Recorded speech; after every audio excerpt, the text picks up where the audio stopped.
United Urdu news में आप तमाम का खैर मकदम है।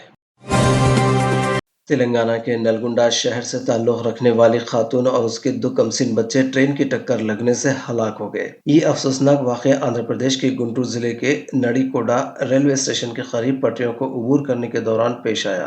बताया जाता है कि फलकनुमा एक्सप्रेस ने इन तीनों को टक्कर दे दी। नाशों को सत्तापल्ली हॉस्पिटल मुंतकिल कर दिया गया और नड़ीकोडा पुलिस ने नलगुंडा में मुकीम खातून के शौहर को इस हादसे की इत्तला दी। उनकी शनाख्त 28 साला रमिया, 8 साला ऋषक रेड्डी और 6 साला हंसिका की हैसियत से हुई है। यह वाकया हादसे की वजह से पेश आया या फिर खुदकुशी का है, पुलिस इसकी तहकीकात कर रही है।